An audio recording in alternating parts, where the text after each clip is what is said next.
రెండో విడత రుణమాఫీకి రెడీ ఒరినియమ్మ. ఫస్ట్ విడత అయిపోయిందా? చాలామంది ఖాతాల్లో ఇంకా సమస్యలు ఇంకా ఉన్నాయి. అట్లనే మొదటి విడత 1,00,000 వరకు ఉన్న రుణమాఫీ చాలామందికి కాలే, చాలామందికి ఇంకా కాలే, ఇంకా సమస్యలు అట్లే ఉన్నాయి. ఈ నెల 28 లేదా ఆ తర్వాత ఎప్పుడైనా ప్రభుత్వం డేట్ ఫిక్స్ చేయడమే తరువాయి నేరుగా రైతుల ఖాతాల్లోకి డబ్బులు. మొదటి విడతలో 17,877 ఖాతాల్లో సమస్యలు ఉన్నాయట. టెక్నికల్ ఇబ్బందుల కారణంగా నగదు నిలిపివేత.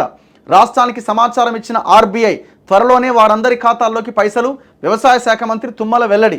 కాకపోతే ఏంటంటే గవర్నమెంట్ ఒప్పుకుంటున్నది, ఇంకా ఒక 18,000 మంది ఖాతాల్లోకి ఫస్ట్ విడత డబ్బులు పోలే. మరి ఆ 18,000 కాకుండా ఇంకా రాని వాళ్ళు ఇంకా అర్హులు కూడా ఇంకా ఉంటారేమో అని అనుకోవడం, ఉండకూడైతే ఉండరు.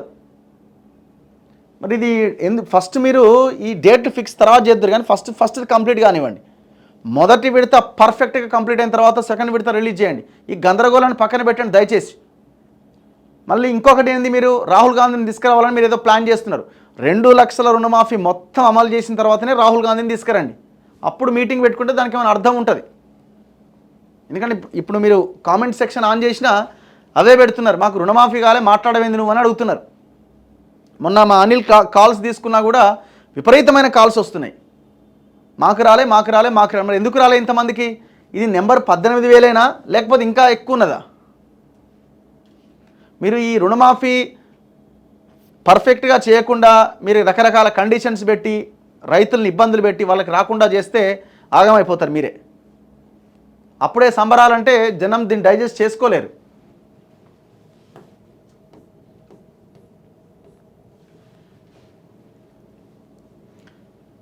ఇగో చాలామంది కామెంట్స్ పెడుతున్నారు, మీరు చూడండి. రైతుల్ని ఇబ్బందులు పెట్టి వాళ్ళకి ఇగో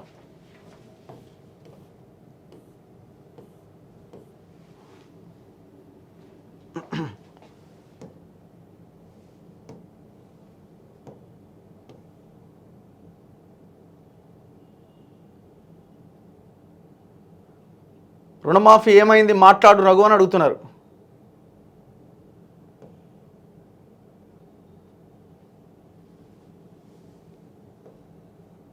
చాలామంది పోస్ట్ చేసినారు ఈ రుణమాఫీకి సంబంధించి.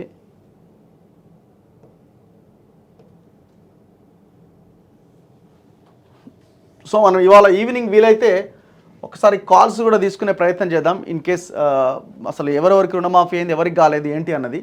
సో ఫస్ట్ అయితే వీళ్ళు ఈ 18,000 ఖాతాల్లోని సమస్యలు ఉన్నాయి, వాళ్ళకి రాలేదని అంటున్నారు. సో మరి ఇది మొత్తం ఫస్ట్ విడత కంప్లీట్ అయిపోయింది అని గవర్నమెంట్ స్టేట్మెంట్ ఇచ్చినప్పుడే ఇంకా ఎవరెవరు ఉన్నారు ఏంటి అర్హులు అన్నది బయటికి రావాలి.